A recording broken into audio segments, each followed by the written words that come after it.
Falling roof tortoise.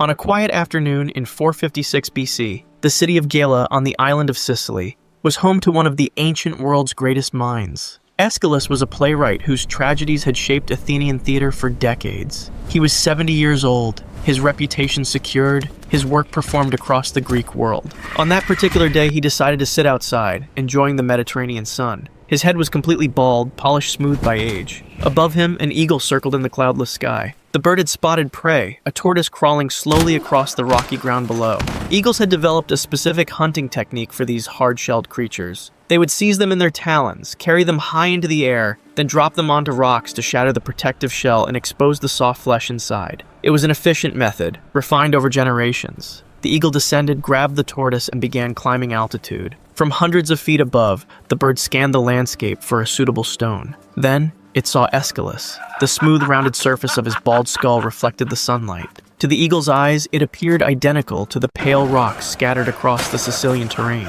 The bird adjusted its flight path and released its grip. The tortoise fell. It accelerated downward, spinning slightly as it dropped. Aeschylus never saw it coming. The shell struck his head with tremendous force. The impact was precise and brutal. His skull fractured instantly under the weight and velocity. Witnesses nearby heard the crack, saw the playwright collapse, saw the tortoise lying beside his body. There was no time for pain, no moment of realization.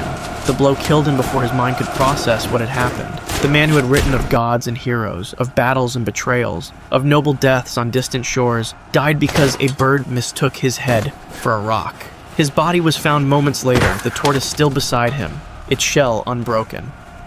Choking on laughter. In 207 BC, the island of Rhodes was home to one of the ancient world's most respected philosophers. Chrysippus had dedicated his life to Stoic philosophy and logic, building arguments with precision and defending reason above emotion. He was 73 years old, his mind still sharp, his reputation unshakable. On that particular evening, he attended a feast at a wealthy patron's home. The wine flowed freely. In Greek culture, wine was typically mixed with water to moderate its effects, but Chrysippus drank his unmixed. The pure alcohol content was far stronger, and as the night progressed, his judgment began to slip. He grew louder, more animated, finding humor in things that would normally seem unremarkable. His inhibitions dissolved with each cup. At some point during the feast, Chrysippus noticed his donkey had wandered into the courtyard. The animal was eating a pile of fresh figs that had been set aside for the guests. The sight struck the philosopher as absurdly funny. In his intoxicated state, he called out to one of the slaves. "Give the donkey wine," he ordered. "Pure wine, just like mine. Let the creature drink as I have drunk." The slave hesitated but obeyed. The donkey was given undiluted wine. Chrysippus watched the animal's confusion, its awkward movements as it tasted the strong liquid. The image of a drunk donkey, combined with his own inebriated state, sent him into uncontrollable laughter. He doubled over, clutching his sides, unable to stop. The laughter built on itself, becoming more violent with each breath. Then his airway closed. The spasms in his chest disrupted his breathing rhythm. He gasped but couldn't draw air. His face turned red, then purple. The laughter had collapsed his throat and now he was suffocating. Other guests rushed to help, pounding his back, trying to force air into his lungs. Nothing worked. Chrysippus fell to the floor, still convulsing, still unable to breathe. Within moments, his body went limp. The philosopher who had spent decades teaching control and rational thought died choking on his own laughter, killed by a joke about a drunk donkey. Skull crushed violently. In 272 BC, the city of Argos became a battleground for one of the ancient world's most brilliant military commanders. Pyrrhus had spent decades leading armies, conquering territories, and earning a reputation for tactical genius that rivaled Alexander the Great. He was 46 years old, still commanding from the front lines, still believing himself invincible. On that day, he led his forces into the narrow streets of Argos, determined to capture the city. The fighting was chaotic. Buildings pressed close on both sides, turning the battle into a desperate brawl. Soldiers clashed sword to sword, pushing through doorways and alleyways. Pyrrhus wore his armor and helmet, moving through the violence with practiced skill. He had survived countless battles before. This one seemed no different. Above the street, an old woman stood on her rooftop, watching the carnage below. She searched the crowd for her son, praying he had survived. Then she saw him. He was locked in combat with a warrior in elaborate armor. The warrior pressed forward, driving her son backward, blade raised. She recognized the attacker. It was Pyrrhus himself. Panic seized her. Without thinking, she grabbed the nearest object, a heavy clay roof tile. The tiles were thick and solid, designed to withstand years of weather. She lifted it above her head and hurled it down toward the king. The tile tumbled through the air, spinning as it fell. It struck Pyrrhus directly on his helmeted head. The impact was stunning. The weight and velocity drove him to his knees. His vision blurred. The helmet had absorbed some of the force, but not enough. He swayed, disoriented, trying to stand. In that moment of vulnerability, an Argive soldier saw his chance. The man rushed forward and drove his sword through the king's neck. Blood poured from the wound. Pyrrhus collapsed into the street dirt, his body twitching, then still. The general who had commanded armies across the Mediterranean died in a narrow alley, brought down by an elderly mother protecting her child. Attacked by dogs.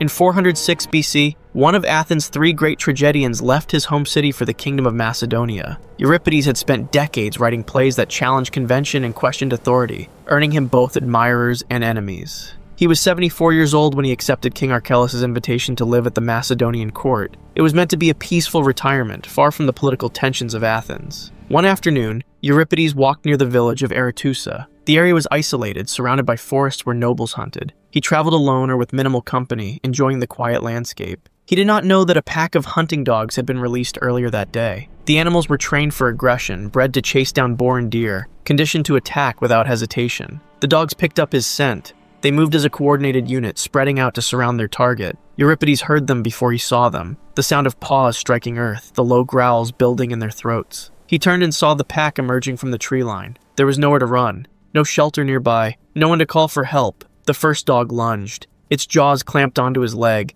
teeth tearing through fabric and flesh. Euripides screamed and tried to pull away, but a second animal attacked from behind, biting into his arm. Then the entire pack joined. They pulled him to the ground, their weight pinning him as they bit repeatedly. He thrashed and struck at them, but each movement only excited them further. The dogs tore at his torso and throat. Blood soaked into the dirt beneath him. His screams weakened as his strength drained away. The animals continued their assault, driven by instinct, unable to stop even as their prey went limp. By the time witnesses arrived, drawn by the distant sounds of the attack, it was far too late. Euripides lay motionless on the ground, his body savaged beyond recognition. The playwright who had written of human suffering and divine cruelty died in the dirt, ripped apart by animals trained for sport, boiled to death. In 182 BC, the Pergamene army pushed deep into Galatia under King Eumenes II. Among the commanding officers was a general named Attalus, a skilled military leader who had fought in multiple campaigns across Asia Minor. He was experienced, respected by his men, and accustomed to the dangers of battle. On that day, his unit engaged Galatian forces in open combat. The fighting was fierce. Galatian warriors were known for their aggression and their use of javelins. During the clash, one of those javelins found its mark. The weapon struck Attalus in his side, penetrating between his ribs. He fell, bleeding but conscious. His men carried him from the battlefield to the medical tent. The wound was deep but appeared survivable. Ancient physicians had treated similar injuries before. The camp doctors examined him. They followed the medical theories of their time, theories based on balance and purification. For a penetrating wound like this, they believed heat would cleanse the injury and prevent infection. They decided on a treatment that involved applying boiling liquid directly into the wound cavity. It was considered standard practice, a method meant to cauterize and sterilize. Water was heated over the fire until it reached a violent boil. Attalus was held down by several soldiers. The physicians poured the scalding liquid into his open wound. The scream that followed could be heard across the entire camp. His skin blistered instantly. The heat spread through his flesh, cooking tissue from the inside. The pain was beyond anything battle had prepared him for, but the damage went far deeper than the surface. The boiling water destroyed muscle, damaged organs near the wound site, and sent his body into immediate shock. His heart rate spiked. His breathing became rapid and shallow. The physicians continued their work, believing they were saving him, unaware they had just killed him. Within hours, Attalus's condition deteriorated completely. His body could not recover from the thermal trauma. Infection and organ failure followed quickly. He died in agony, not from the Galatian javelin that wounded him, but from the boiling water that was supposed to heal him. Beaten by olives. In 29 BC, the son of Marcus Antonius and Cleopatra found himself a prisoner of Octavian following the Battle of Actium. The boy was also called Drusus, though most knew him by his other name, Alexander Helios, the Sun. He was 10 years old when his parents were defeated, 13 when Octavian decided his continued existence posed a political threat. Royal blood made him dangerous, a potential rallying point for those who opposed Rome's new order. Octavian's soldiers seized him in Alexandria. He was bound and dragged through the streets behind a moving chariot, displayed to the public as a symbol of Rome's total victory over Egypt. His two sisters were forced to watch, held by guards as their brother was pulled across the stone roads. His body scraped against the ground, leaving skin and blood in his wake. When the chariot finally stopped, the soldiers decided on a weapon. They chose an olive branch, thick and solid, stripped from a nearby tree. The symbolism was deliberate. The olive represented peace, victory, Roman civilization. To use it as an instrument of violence was a message, a demonstration of Rome's absolute power over the conquered. The first blow struck across his back. The wood was heavier than it appeared, dense and unforgiving. His spine absorbed the impact, vertebrae cracking under the force. The soldiers continued, striking his shoulders, his ribs, his skull. Each swing broke bones, each impact tore flesh. His sisters screamed, but the guards held them in place, forcing them to witness every moment. Blood poured from his head where the branch had split his scalp. His breathing became labored as broken ribs punctured his lungs. He tried to curl into himself for protection, but the ropes kept him exposed. The beating continued methodically, without emotion. The soldiers were simply following orders. His skull fractured from repeated blows to the head. Internal bleeding flooded his chest cavity. His body convulsed once, then went still. Alexander Helios died in a public square, bonked repeatedly with a symbol of peace, while his sisters watched and Rome celebrated its triumph. Poisoned in prison. In 399 BC, the city of Athens put one of its most famous philosophers on trial. Socrates was 70 years old, known throughout Greece for questioning authority and challenging conventional wisdom. The charges against him were impiety and corrupting the youth of Athens. After a trial before hundreds of citizens, he was found guilty and sentenced to death. The execution method would be hemlock poison. Athenian law gave condemned prisoners a choice. They could attempt escape, go into exile, or accept their sentence. Socrates had opportunities to flee. Friends offered him money and safe passage out of the city. He refused. He believed that escaping would contradict everything he had taught about law and justice. If he had lived by philosophy, he would die by it as well. On the final day, guards brought him a cup filled with hemlock extract. The liquid was dark and had a bitter smell. His students gathered around him, many weeping, begging him to reconsider. Socrates remained composed. He took the cup without hesitation and drank it completely. The taste was harsh, but he showed no reaction. The poison worked methodically. Hemlock contains alkaloids that paralyze the body from the extremities inward. Socrates was instructed to walk around the cell until his legs felt heavy. Within minutes, numbness spread through his feet and calves. He lay down on the prison bed as the paralysis climbed higher. His students watched, helpless, as his body slowly shut down. He continued speaking even as the poison advanced. His mind remained clear while his physical form failed. The coldness reached his thighs, then his abdomen. His breathing became shallow as the paralysis approached his chest. He made one final statement about owing a rooster to Asclepius, the god of medicine, a debt that needed settling. Then the paralysis reached his heart and lungs. His chest stopped moving. His eyes remained open but unseeing. Socrates died surrounded by his students, conscious until the final moments, choosing his own end rather than abandoning his principles. The philosopher who had spent his life questioning how to live well demonstrated how to die well. Starved and scavenged.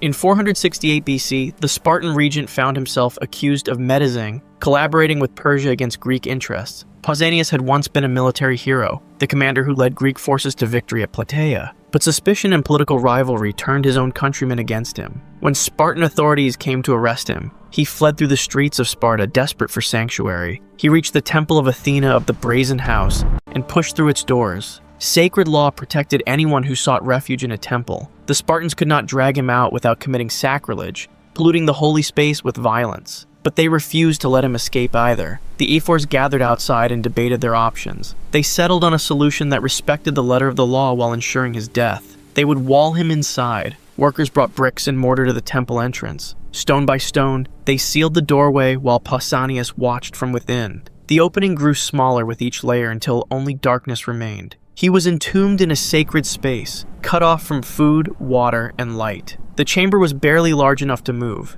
Days passed. Thirst came first, a burning dryness that consumed every thought. Then hunger followed, a deep ache that spread through his body. His mind began to fracture, seeing shapes in the darkness, hearing voices that were not there. His body consumed itself, breaking down muscle for energy. He called out but received no answer. The walls absorbed his voice. After nearly a week, the Spartans heard him weakening. They made a calculated decision. Just before his final breath, they tore down enough bricks to drag his dying body outside. This ensured the temple would not be polluted by a corpse within its walls. Pausanias was pulled onto the temple steps, barely conscious, his body wasted to bone. He died moments later on the sacred ground. But the Spartans did not bury him. His corpse was left exposed where it fell. Stray dogs found him within hours. They tore at his flesh, scattered his remains across the temple courtyard. The military hero who had once saved Greece ended his food for animals.